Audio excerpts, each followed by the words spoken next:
चितरंजन गगन जी, आप कैसे RSS chief के स्टेटमेंट को देख रहे हैं? आरजेडी कैसे देख रही है?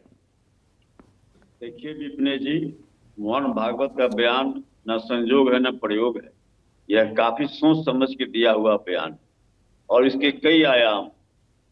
सवाल यह है कि भाजपा की राजनीति रही है, आरएसएस की राजनीति रही है, धर्म के नाम पर राजनीति करना उसका आधार रहा है। धर्म के नाम पर समाज को बांटो, उसका मूल यही रहा है, समाज को बांटो और राज करो। तो धर्म के आधार पर समाज को बांटो। अब जाति के आधार पर जिस ढंग से मोहन भागवत भले ही जो लाख सफाई दें, लेकिन उनका सीधा स्पर्श था कि ब्राह्मणों ने जो है सो यह जाति व्यवस्था कायम की।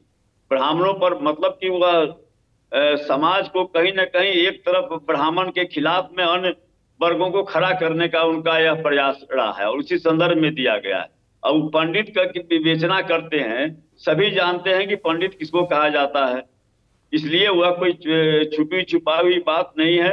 और जानबूझकर जो है सो जो धर्म के नाम पर जब उनका यह देखे कि मिशन अब कामयाब नहीं हो रहा है तो अब जात के नाम पर बांटने लगे।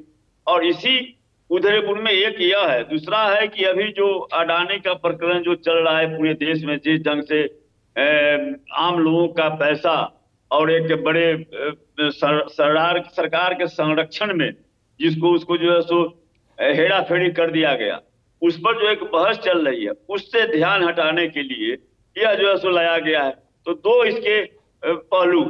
नहीं, मुझे ये बताइए कि क्या आरजेडी रामचरितमानस के जरिए सियासी रोटियां नहीं सेक रही है?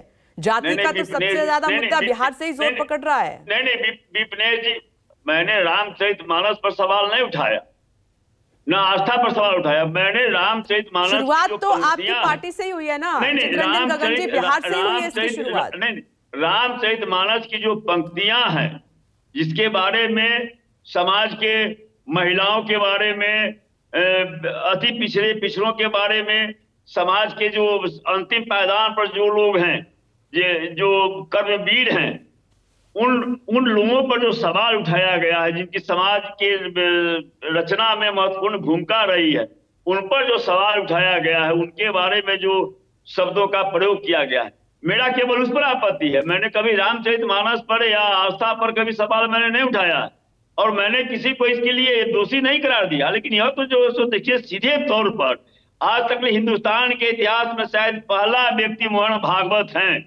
जो अपने को विद्वान कहते हैं और इस ढंग से इस निम्न स्तर का बयान उनके द्वारा दिया गया है। उनको पता नहीं कि जिस कार्यक्रम में वे बोल रहे थे,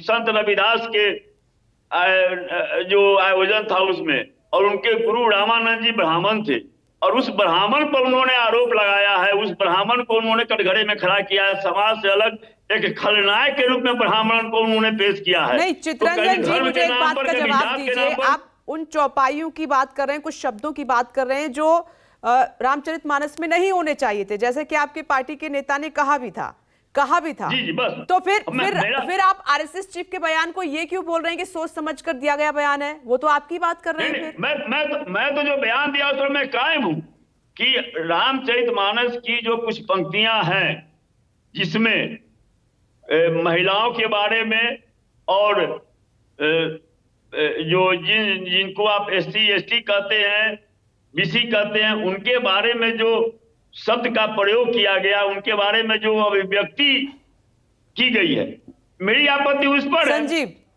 चलिए ठीक है, आपने अपनी आपत्ति दर्ज कर। नमस्कार, मैं हूं मानक गुप्ता।